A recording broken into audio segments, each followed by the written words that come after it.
Brotherhood is not affiliated or associated with Planned Parenthood. Okay, so that's just not happening there. Okay. Planned Parenthood is a registered trademark of Planned Parenthood Federation of America Incorporated. So, what? That's just Matt letting you know what's pretty much going on. Take that out, you please, right there, folks. It must have been, it must have been, it must have been a happy time. It must have been, it must have been, it must have been a happy time. The sun would shine, the candy bars, Kool-Aid flowing like wine, the comic books, the TV shows, the bubble gum, the kitty cat.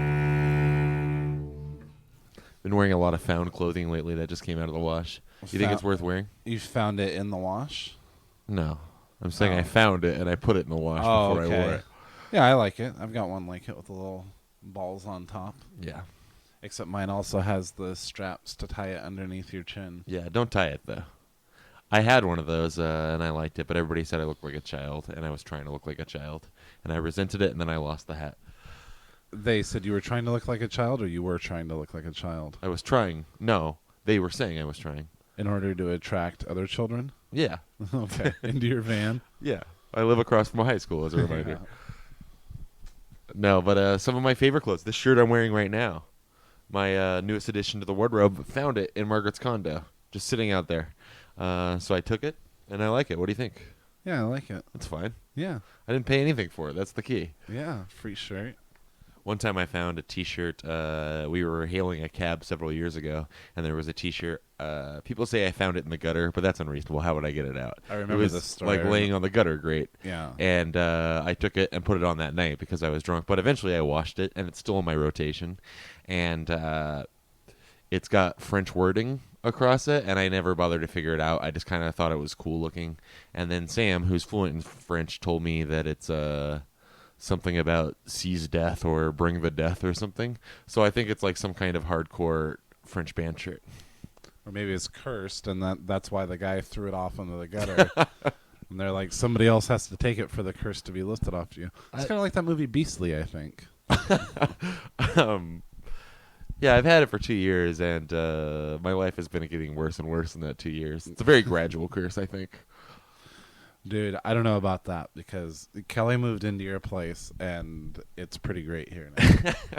It's great for me because I'm just so much less awkward now that you don't have a roommate who I don't know. And lady listeners, keep that in mind. Emphasis on roommates. Yeah. Just friends. Go on. This morning, I woke up about 2 a.m, and I was very warm in here. So I ended up taking off my shirt for a while. I turned down the heat and then took off my shirt and went back to sleep. But I forced myself to wake up early enough before I knew Kelly would be up to put my shirt back on. I doubt she would have cared. If that's all you're worrying about, though, because you're right. I've lived in this particular place for where we're recording now for about 1.5 years now. And when I first moved in, I kind of knew the girl that was living here and was my roommate. And things were okay, but I made them weird. And then this last one was just a big fuckaroo. In fact, she really pissed me off towards the end. I guess she's like several months owed on this place to our landlord. And then she took forever, like 4 days after she was supposed to be gone. All of her stuff was still here. And then she came while me and Kelly were both at work and only took like half the stuff. She left that humongous couch here that we had to worm out ourselves and all kinds of stuff. Yeah, that's annoying. Yeah. And she never paid me. She paid me once in the 6 months she lived here for cable. She owes me a lot of money. Yeah. She took advantage of my spinelessness, and I don't appreciate it. Money that you'll pursue? No. That guy who I sold that car to, and then he wrecked it and everything like that, he still technically owes me like $250. Yeah. She owes me more than that. Yeah. She never paid for utilities, and I never did anything about it because she wasn't here, and when she was here, I just hid in my bedroom. I just finally took that car guy's number out of my phone for fear that I would drunkenly call or text him one day. Where's my money, motherfucker? Damn it! I got beer all over this shirt. I'm supposed to wear it to work today. Oh no. Wet rag, maybe? It'll be all right. They drink beer there. Not all the time. Not before they show up for their shift. I'm used to showing up to work with beer all over my clothes. It's occupational. You're a bartender. I'm an office drone. I gotta get a wet rag real quick. I'm paranoid about this. We got one right here in the room. Calling you a wet rag.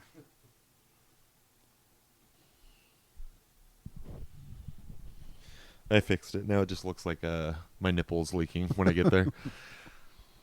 I really don't like this job, guy. I know. Especially, I was telling you, it's real shitty when I go to see you in Yakima because you end up having to work. And I make fun of you a lot for complaining, like, from the time you wake up on that all you're thinking about is having to go to work because you don't start until At 4 4, p.m. yeah. And that's my schedule right now. I start at 4 p.m. And you know how I feel? Yeah, of course I do. How, like, just your whole Well, I day. sleep in like an asshole anyway. You have a kid and school, so you can't get away with that. Yeah. But I'll sleep until like 11:30, and then I have like 3 hours to hang out before I have to catch a bus because it takes so long to get down there. I hate it. Well, I hate the job too, though. I really need to get out of there. Looking for any reason to be able to quit, but I can't because I can't get another job. Not for lack of trying. Well, I did have an interview most recently. I probably shouldn't say what the job was for in case I still get it. Haven't you said it on here before? No. Oh, okay. But it would be basically the same job I'm doing now, except for much more interesting. And the benefits are fucking A amazing. much more interesting website. Can you say that much? Much more interesting fellas, I will say that. Yeah. So yeah, imagine like I was looking for. I had an in like there's a. Ooh, maybe this is them. No, but my friend Andy is having a rock band jam at his place this afternoon, approximately 4 to 8 p.m. Oh, my exact schedule. Not that I would go anyway, but this is the kind of shit I'm talking about. Yeah. Oh, and then it's off to a poker game. Oh, interesting. These are the guys I play poker with when you're not here, and I just feel like an asshole. Oh, really? Yeah. Anyway, what was I talking about? You were talking about... Oh, this potential job. A friend of mine works at this place and said they were looking to vastly expand their offices, and he said that I could probably get a job based on my qualifications, and to give him his resume, he'll give it to them, I'll get an interview. And so I did that and waited about 2 weeks before I heard anything from them, and then got a call, and I was sure I was in. Like, this guy, he made it sound pretty much like I was in before I even went in for the interview. And I had, like, not a phone screening. This job that I have now, like, there were 2 phone interviews before my actual face-to-face interview. This, I just talked to her for like 5 minutes, and I felt I only slipped out one and I was very conscious when I did it, and I thought that cost me it. But then we set up an interview, and it was 2.5 weeks ago now, and I haven't heard anything. Yeah, but they did say you would hear either way. I know, and I've confirmed that with the guy that I know there. He's like, yeah, they still have a few more interviews. He's still giving me hope, but I feel like 2.5 weeks is a long time to wait to hear back. I've never waited that long before. Yeah. And I sent you a text the day of. Like, when I left that interview, I felt like I nailed it. Oh, I thought you said you nailed her. I can't comment on her. I don't want to do that yet. Let's give it another week, and then I'll give full details. Okay. But the interview itself, I think it went okay. There were 2 people. The girl I talked to on the phone, who was attractive, by the way. Cut that. Talking to myself. And there was an older guy also working there. And first of all, my interview's at 2. And I let them know that I have a job that I have to be to at 4. And they was like, okay, show up at 2 on Monday. It'll be fine. Shouldn't go more than an hour 15. First of all, that's a long fucking time, so that stressed me out. Yeah. But also, like, I'm right near my job, so it gave me plenty of time. So I show up at 2, chain smoked like 15 minutes prior to, just outside. Bought some 69-cent Altoids from the Walgreens, so they wouldn't know I was a smoker. And put those Altoids all over your clothing? Is that what you did? Yeah. And so I get in there, and they're like, oh, yeah, she's expecting you. Go ahead and have a seat over there. literally a half hour. I know because there was a clock directly in my eye line of nobody coming out to me in that half hour. Nobody asking me for water, asking if I wanted water or anything. People would walk by and they would just stare at me. And there was this mangy dog that's apparently the office dog. Gotta love it. So I don't know what to think, but of course I'm not going to leave. So at 2:30 exactly, she finally comes out, says she got stuck in a meeting, very apologetic, takes me for this interview, introduces me to this older guy that's also going to be interviewing with me. Now, this whole half hour that I've been waiting, I was just getting over a cold, and so I have like tissues wadded in my pocket, and I've been wiping my nose that whole time.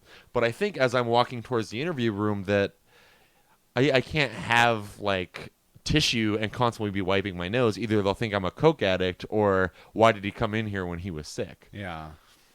So I just I take off my jacket and put it on the rack when I get in there where all my tissues are, and I just hope for the best. So my first reason to think I didn't get the job is about 15 minutes into the interview, I can feel that my nose is running. And at this point, like, I don't want to excuse myself, and so I'm just trying to deal with it. Mm-hmm. Like they're on site when they're staring right at me, so I'm sure there's a smear at some point, and I'm just fidgeting with my nose for like I feel like 15-20 minutes straight. And but really what I'm most worried about, one of the very first you gotta questions, carry a hanky because that's like dignified. When I pull out my handkerchief, you know that I look like a gentleman. so far, do you think this lost me the job though? Just that? Well, no, I'm sure you're making it worse in your head. Yeah. And there was also a couple If of it's as bad as you're describing, yes. And there were also a couple of times where I was in the middle of saying something or asking a question. Asked too many questions, too. And I would break out into the cold/smoker's cough for a minute and then have to cover my mouth, which I did, Sophie, and, excuse myself. And here's probably the real reason I lost the job, and I haven't told you this yet. This is the other thing I'm probably blowing out of proportion in my head. But one of the first questions, they have my resume printed out, which my roommate and friend Kelly like spruced up and made look real nice. And so they're looking at it, and one of the very first questions she asked me is, she says, I won't say the name of the business, but not the place I work at now, but the place before where I worked for several years, that I was kind of fired, kind of laid off from, more fired, but they had made it clear that they were going to make it, their reasoning would be that I was laid off. So I know all of this, and that's the reason I was able to collect unemployment for so long from them. And so she's like, oh, you were there about 3.5 years. And I was like, yeah, just saying what she wanted to hear.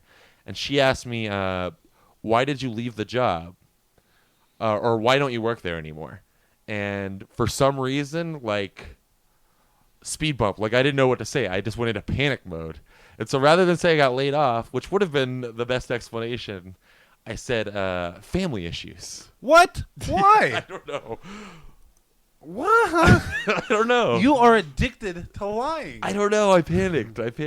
Family issues. Because Yeah. you know they're going to call there for reference and stuff. Well, see, this is the thing about that, though, is they when when they had told me that I got in the interview and when to show up, they said, can you bring a list of professional references? And I did, and this particular company, one of the girls I worked with there, the one that got me the job, we're still on okay terms. I never see her anymore. But when I had lost my job there, she had said, use me as your reference, blah, blah, blah. And so when I got the interview lined up, it's been a few years since I've talked to her. So I sent her a text and asked her if I could still use her as a reference, and she said yes. And then did you send her another text and say, I left because of family issues? No? I was told to by Kelly, in fact. But I thought that was like, how do I explain that? I blatantly lied on my job interview cover for me. Yeah. But none of my other references were called. So I'm hoping she wasn't called either, and it's unrelated. But yeah, that's probably more it, right? Well, I mean, you asked if that lost you the job. No, obviously. They never called anybody. They don't know you're lying. Yeah. I don't know. It's just so funny that, yeah, I mean, lay off. You should have just said times are tough. You should have just said what everyone says, economy. It's economy. People just say economy for any reason. I know. I like to say it when it's unrelated. It's just a noun that just explains everything. Oh, yeah. And the other thing was, if I just said laid off, then there wouldn't have been this particular follow-up question. But when I said family issues, and she said, so would you work there again if they called you? And rather than think about it, I was just like, yeah, I made a lot of friends there. Like, I'm not committed to being here forever. I don't know what I did. The whole thing is, but those are the only things. Other than that, like, I asked a lot of questions, which I feel like is good, but maybe not. Like, because they kept, like, when they were done with their little piece or asking me questions, they'd be like, do you have any questions so far? And it turns out I had a lot, like, just how the business worked. And they were more than happy to answer, and I cracked a couple of jokes that made them laugh. And then I swear the last 20 minutes of it was just the guy telling me, if I were to get this position, would I be willing to do this? And blah, blah, blah. And then going through every single benefit that I could look to expect when I got there. Like, does that happen in a job? I know you haven't been on a job interview in years. Yeah. But it seems like they were really telling me every single benefit. I thought I was going to get the job in the room. I was so confident at that point. And the benefits are great, let me tell you. And, like, they have this goal system set up, and if they achieve that goal, which they did because they're the number one of this particular type of business on the internet as of this year. What? So they met last year's goal in 7 months and sent most of the office to Spain or Hawaii. It was their choice. Whoa. Or if they didn't want to go, then they get a voucher for the amount that it would have cost. Whoa, that's awesome. And I have not got a call back. If you go there, you gotta start making friends right away. I already have a New friend there. New start. That's you what know? I was counting on. And most of all, I was really, really going to relish and love the moment that I could put in my 2 weeks at my current job. Yeah. Like, Kelly, I think, was the one that said, even if you got it, you're not, you're going to be too afraid to give them your 2 weeks. And I'm like, no, I won't. No, I won't. I will barge into the office first thing and let them know that I'm leaving. Like, that's how much I want to leave this place. Yeah. 3 months later since we recorded the one, but I'm still without key card and working my way into the office every day. Yeah, that was so funny when I think the more time I allow now, though, if I do have to end up keeping this job for a while, the more likely it is that maybe I lost it again and she forgot she gave me another one or didn't give me another one in the first place. Don't you think they're maybe talking about that? Why did Nick never get a key card? Why does he stand around out front for so long? That phone call's coming any minute now. And every time my Here's phone hoping, rings, I buddy. get super excited. 2.5 weeks, though. That's unreasonable to think that I would hear back at this point. Well, no, especially not if the guy told you that they, when that guy tells you they hired somebody else. I applied for a job once where Nick K worked in Tacoma, and Papa John's? Papa Murphy's? No, it was an office, and Really? Yeah. Well, he worked for it was photography office. I don't know. Oh, what they okay. did. But Simon worked there too for a while. But yeah, when I went down there and I applied, and he just told me when they had finally hired somebody else for that position. And then I got my job at the video store, and then then his work called me and offered me a job. All right. I hope it happens while So you're here. I guess that whole thing about like, if I got that phone call right now, I'd call in sick right now. Yeah, that'd be great. If I told you I'm going to go to a payphone and gravel my voice up until you got it. But I'm just saying that with that where Nick K worked experience, even when they tell you, oh, we'll keep your application on file, it's not necessarily bullshit because that's what happened with me. Here's what she told me as she was walking me. Oh, I was paranoid because I was fidgeting with my nose and worried about snot. And then I go and shake both their hands at the end. Maybe they've been watching me do that the whole time and don't want me to shake their hand. Yeah. But you got to shake hands, right? Yeah, you got to. Another thing they did right at the end of the interview, they're like, okay, well, usually at this point in the interview, what we like people to do, and she pushes across the table Role play. a piece of paper and a pen. And not college ruled or anything. Like, I got to make do. And she's like, we're going to leave the office for a few minutes. And if you could just write down, how did she phrase it? She's basically said, write down why you think you'd be good here. And so my handwriting's pretty impressive, so I thought that might be my in. Yeah. And she's like, don't feel obligated to fill up the whole page. We'll be there. We'll be back in a few minutes. And I filled up about half the page, and I wish I could remember any of it. Like, I was just writing in a blind. It was super corny stuff, talking about how, I understand the importance of customer service and having been on both sides of the coin and, just bullshit. And then, but then she already knew. She was like, because the interview started a half hour late, and she's like, oh, we'll get you out of here in plenty of time. Meanwhile, I'm in interview mode for I don't know how long, so when they leave me and I'm done writing the thing, I check my phone, and I have just enough time to leave there and get to work on time. And so before they come back, maybe this cost me the interview. Before they come back, I had put on my scarf and my coat and was ready to get out of there. But she understood that I had to get to work. Yeah. And I explained that to her. You explain that. And she walked Pulled me out out. the Kleenex, gave yourself a good blow, right? While they were gone, I definitely did. Yeah. And then she's walking me out because it's a labyrinth in there, and tells me that she had a few more interviews lined up, but I would hear either way soon. 2.5 weeks, not that soon. Well, for a prison sentence, that's not a long time. Look at it like that. God, I really thought I nailed it. I thought this was There's for me. nothing saying you didn't. Swing shift, if I get it, which means 3 to 11, 5 days a week. Oh, that's even worse than what you're doing now. I thought you were going to at least have a 9 to 5. No. It's swing or graveyard. I selected swing. Yeah. But I said I didn't care either way. But the money's really good from the start, and they ample opportunity for overtime. They love it, and they pay time and a half. Fully loaded bus card, which is a big deal for me in Seattle. Look how it's raining right now. Yeah, it's coming down. Hey, Seattle. You're right. I'll get a call. Yeah. Then you were able to abate your nervousness for the interview? For the most part, like I've already mentioned all the dumb things I replayed the whole thing over and over again in my head, and that's the worst. Family issues is the worst of it, really, and my possibly runny nose. But no, like I said, I felt like the rapport was good. I was making them laugh. They were being really candid with me about like the type of people they work with and what assholes they are, and I was like, all right. Really?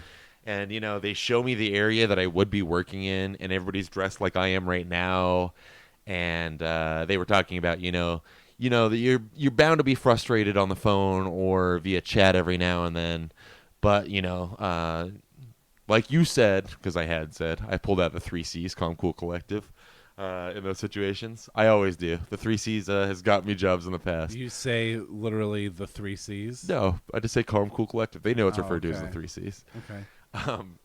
And then they're like, but yeah, it's, you just get off that phone call and then you can talk about what assholes they are with your coworkers. And I was like, all right. Like, yeah, I love it. Yeah. That's what I have to do at work, go back into the kitchen and find anybody willing to listen about the bitch at my table. Yeah. That's all I got there. Well, I had a school presentation this last week. Hold on. I forgot how to talk. Man, I got to go to work soon.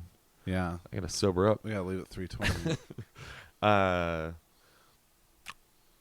I can't think of the name. Oh, hold on. This is going to be embarrassing on my... All right, just go on. You sure? Yeah. All right. Well, so I'm in English. What class? Okay, English. English 102. 29 years old, still getting all those basic prereqs out of the way. And at the beginning of the quarter, we were told that we would have one group presentation at the end of the quarter. And it's not as bad. Like the quarter before that, I think I've talked about it on here. I had English 101 and Spanish 101. And in Spanish, there was many times where you had to get in front of the class and role play in Spanish, no less, and that kind of thing. And then in my last English class, there's a few things getting up in front of the class, acting out a part of To Kill a Mockingbird. Just terrible stuff. It just keeps me up all night. So I selected a book off of this book list, and then based on the other people who selected it, we were in a group. And this particular book was by Richard Dawkins, and it's called The Greatest Show on Earth, The Evidence for Evolution. It's a book about, he writes a lot of books where he just assumes evolution to be, an accepted fact. So this book is to give all the proof for it. And I'm in a group with 3 guys who are more shy and less talkative than I am. That's impossible. And one, literally, no joke, 16-year-old girl who I don't know why she chose this book, but literally... I don't know how she's in community college. It was running start or whatever. Okay. But every week, she would talk about how she refused to read the chapters because it is so stupid. Excuse me. I will never believe... She's a believer? Yeah, Okay. she's a creationist. I will never believe in evolution. It just doesn't even make sense. And we're like, well, if you read this chapter, it's got all this and about our common ancestor. And no, when a monkey has a baby, I'll believe it. When a fish talks to me, I'll believe it. Why aren't there mermaids? When a monkey has a human baby, that's when I'll believe it. We're like, yeah, but you don't understand. I like the voice you've taken on for this girl. I know, too. right? What does she look like? Kathleen Turner. And every week it was like that, and we'd be like, yeah, but he directly addresses people who say that and explains the common ancestor and the hairpin experiment and all this stuff. So she would never read it was, and always say stuff like that. It was crazy. But we would get together in our group every week and seriously just not talk, just sit there for 50 minutes every week and just not talk to each other. Except for like her and then like one guy, they would kind of flirt with each other and stuff like that. But like, yeah, we would just never say anything to each other. And then, so it's week before presentations. It's the Friday before. It's Friday, presentations start. No, I'm sorry. It was Thursday. Presentations start on Monday.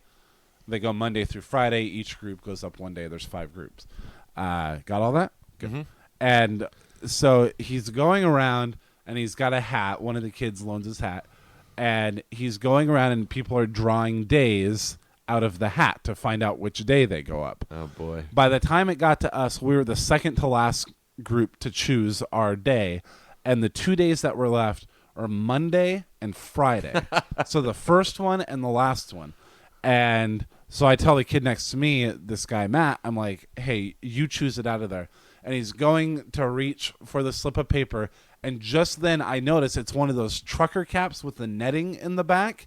And I can see the ticket that says Friday. I can see it. So I want to like slap his hand out of the way and grab that one so that, we have a whole extra week basically to do it. But I'm like, but I didn't want to do that because that would be too obvious. So I'm like, oh, do it. And sure enough, he grabs the other one. And so now we've got Monday. Now we're the first fucking group to go up. And it's just like panic mode from there on out. And, What day is it that you drew this? This was on Thursday. Okay. And so you got the whole weekend? Yeah. And I'm telling myself, like, and just think about how good we're going to feel on Tuesday. Like, to have think it about all what a great done. story I'm going to come up with for not going to school on Monday. Exactly. No, I mean, it was explicit that we all need to show up. If one of us doesn't show up, we all fail. That kind of thing, no matter what. No matter if someone dies or anything. So, I'm pretty nervous about it. And, but I kept thinking, I'll be so relaxed on Tuesday. Because last quarter, when I had to act out something from To Kill a Mockingbird, each of our groups were going. And I thought it was going to run out of time before he got to us. And we'd have to come do it the next day. But we were the last group. And I was like, fuck, of course. And we go up there and do it. And I woke up the next day feeling great. Yeah. That I wasn't one of those people that had to do it that day. Because just that much more stress. So, I've got to do it on Monday. But honestly, even if I didn't have to do it till Friday, I would be stressing out every day until Friday. It's like when you had that presentation at work. Yeah. But imagine that if you didn't. Remember how I got out of that? Yeah. But imagine that if you hadn't given it, that you would get fired. Because that's Right. I would get dropped from the class if I didn't take it. Okay, yeah. So, and I'm not getting dropped from the class in the last week. I've written literally 23 papers at that point. So I'd put in the time. So we meet together on Friday to figure out how we're going to do our presentation. We meet together just after class somewhere. Coffee shop? And no, just right outside in the little building lobby. And just sit around and basically say nothing to each other. And what we decide is that the presentation's at 10:30 in the morning on Monday, so we decide we'll get together at 8:30 in the morning on Monday. And then that's when we know we're going to do a PowerPoint. We divide up, like, I had like the author's background, other people had other things. We'll make slides for the PowerPoint. And we'll just trust each of us to have our own 6 minutes, because it's supposed to be at least half an hour, and there's 5 of us. And so we'll meet together and do that. So everybody singled out and does their own thing for 6 minutes. Yeah, basically. And then we'll have to like come together as a group afterwards and answer questions and stuff battle, like that obviously, from the audience. Yeah, and thumb wars and because opposable thumbs evolution. But So, needless to say, Sunday is a rough night for me. I'm not sleeping well. I'm waking up every couple of minutes. And I set my alarm for 6:30 to wake up at 6:30 a.m. on Monday so I can be prepared. And as I've done with presentations in the past, have a few drinks before I go. At 6:30 in the morning. Loosen up, you know? So I wake up at 6:30. I'm going through my part again. I bought beer the night before when I came home from work, like just for that. And I drink, I think, like 2 Coronas, and then I brew a pot of coffee and put a lot of whiskey in it. And then, no, I'm sorry. No, I filled my flask with whiskey, and then on my way into school for an 8:30 meeting, I bought a coffee at the convenience store and, left room on top and just dumped just a ton in. Do you get paranoid about the smell when you get to school? I'd never done it before. Well, I mean, I did it for my last presentation. Spice some gum along with that coffee. Yeah. So I show up. It's the 8:30 thing, and I'm feeling pretty loose, And I'm sitting there, and we're talking, and we're putting our stuff together, and we're talking about how nervous we all are and stuff like that. And I'm just drinking from this thing that's just like, I mean, in class? No, we're meeting in the same spot outside of the gotcha. classroom, and yeah, so I'm just drinking this thing, and it's strong, and I'm making the face every time I take a drink, and it might be obvious, and I'm probably slurring, and I'm definitely talking more than I ever have before, but so I'm just so nervous. And we end up only meeting together for not even half an hour. So like at 9:00 we were done. And I'm like, okay, well the presentation's not for another hour and a half. I guess I'll go back home. It takes me like 10 minutes to walk home. So I walk back home, drink 3 more beers, and then on my way... In how little of time? In about an hour. Oh, okay. I drink 3 beers real fast, and then I brew a pot of coffee. And I've still got my same cup from the In-N-Out Mart, and do the same thing again. Just finish off the whiskey. So about Jesus half the Christ. flask in the first one. I've never drank that much that early in the day. Even the mansion trip, I feel like. And half the flask in the second one. So now I'm going. So in the midst of all this, Alvina. Yeah, does she know what's going on? Yeah. She does. Well, I mean, obviously not as much as was actually going on, because she ended up getting the day off because Sophie had like a double ear infection, and Alvina was kind of sick too. So she just took the day off. So she's like, well, just drive there. And I was like, okay. So that's when I say she probably didn't know how much I had actually had to drink. And definitely not that the cup of coffee I was walking out the door with was half full of whiskey. So I go there, I drive. It's like a 2-minute drive. I park way on the other side of campus because smoke 8 cigarettes. That's where the only parking is. I come through. I got to go to the first stop at the first building and piss like a racehorse. So like the first building I pass, I run in there real quick and I'm peeing, and then I run into my friend Ed, who I work with, and he also goes to YVC, and he goes, "What's up, man? Are you nervous?" And I go, "Yeah, I'm real nervous." He goes, "Are you drunk?" And I was like, "Yeah, I'm real drunk. Can you tell?" And he's like, "Well, I see you drunk a lot." He's like, "Don't worry about it. Don't worry about it." So we walk. Of course you're going to worry about it. The first person that encounters you calls you out. So he walks with me all the way across campus. And this thing's not lit up anymore. You think it's going to die? No, but keep talking. I'll try. We got a full battery. So he walks me all the way across campus, and then we're standing right outside where I have to go in to give the presentation, and I'm smoking a cigarette, and I'm telling him, the rundown of how much I drink, and he's like, "Dude, I can't believe it." And so then we get in there, I finish up my coffee. No, I still had about half the cup left, but by the time I got in there, it was like 10:30 on the dot. So my whole group's standing in front of the classroom, and I'm like debating whether or not I should bring my whiskey coffee up to the front of the class with me. But then I'm like, no, because I'm buzzed and I'll probably spill it on something, and then when we're cleaning up, everyone will smell it. So then I leave it at my desk, which is typical PJ, all the way in the back of the classroom, and that's right where the teacher sits. And I'm like, fuck, he could probably smell it right there in the cup. So I'm the second person in our group to give their part of the presentation. This kid Matt's going to go first, and then I'm going to go. And it's PowerPoint. It's on slides. He's going through his slides. On the big screen, you see the slide that's up there. But on the small screen where we're looking, we can see the next coming slide. So right when he goes to his last slide and I see mine's next, this has never happened to me before. I feel the color drain out of my face, and I can't see anymore. Everything goes completely dark and blurry, and I can't see anymore, and I just feel myself start to tip over. Good God. I'm tipping over sideways, and I'm standing with my back against the whiteboard on the wall, and there's the little protrusion where you put the erasers and markers and stuff like that. So I'm tipping over to my left. My right foot's completely off the ground, and I just slam my head. I'm going to try to find something here. I slam my hand against the board. It sounds like this. Well, not that loud. It's loud. I slam my hand against the board, catch myself on that thing. I feel that thing like starting to give under my weight. Tell me it happened. No. Tell me. No. You owe them money. And I just was like, I was so scared. And I was just like, now, how obvious is it? What, like, you really made it sound like a scene. Did everybody in the class gasp? I am literally tipping over. I'm tipping over. I'm going to the side. My right leg gets a good 6 inches off the ground, but we're standing behind a very large, very long podium.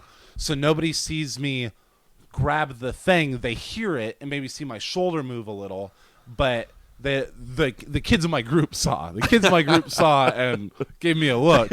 But I breathed, and I was like, and it was real quick. It was real, like, when I caught myself, I was already, like, my vision was unblurring, and I was like, okay. And I had a hanky, a gentleman's hanky in my back pocket. Gotta get the hanky. And I'm just mopping my head with sweat.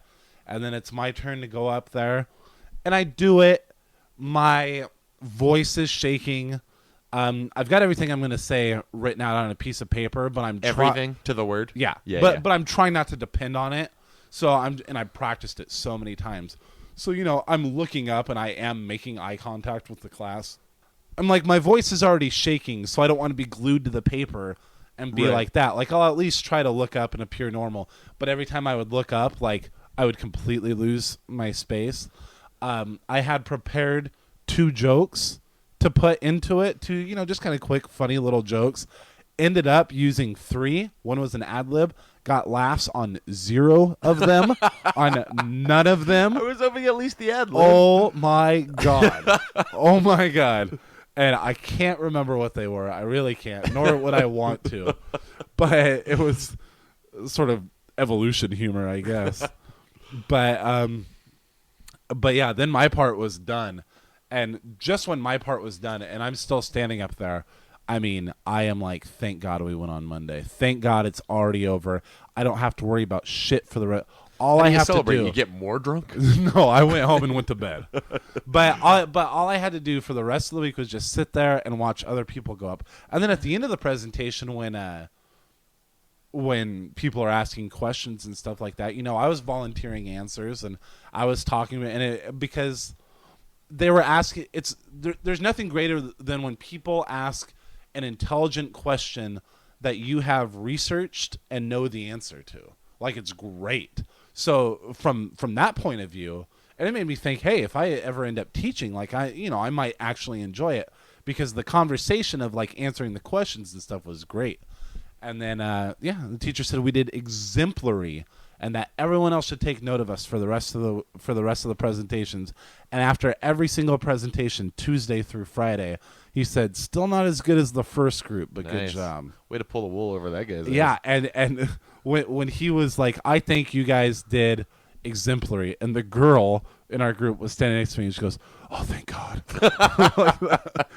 And we had just put it together that morning too.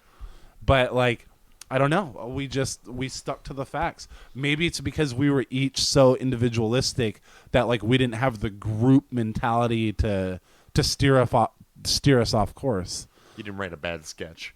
Yeah, exactly. Which, by the way, in the little outline for the presentation, It was like, you can do your presentation in a number of ways. You can take us outside of the classroom. You might even want to perform a sketch. And all the groups around us were like, oh, yeah, let's do a sketch. And there's like this one guy who's just such a douchebag.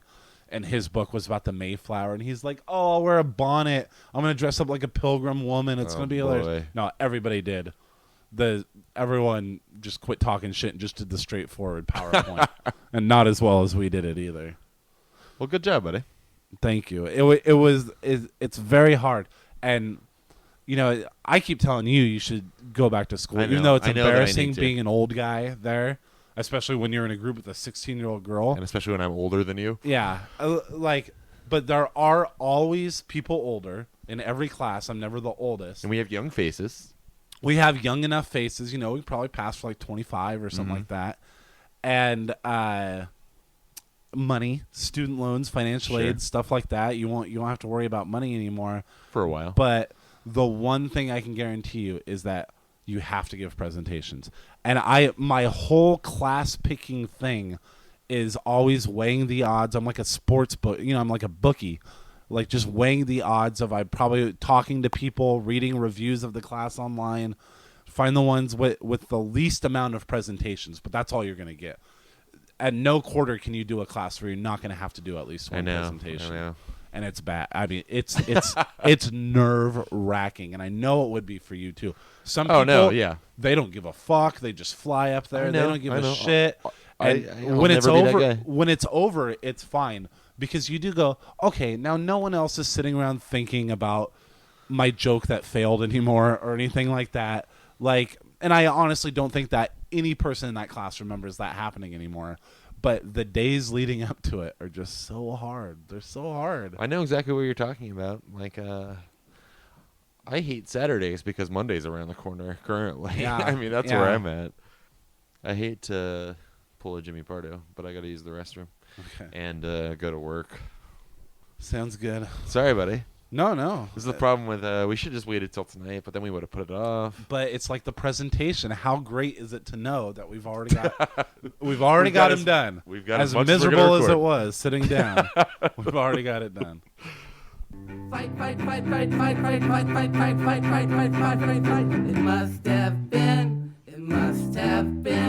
It must have been a happy time. It must have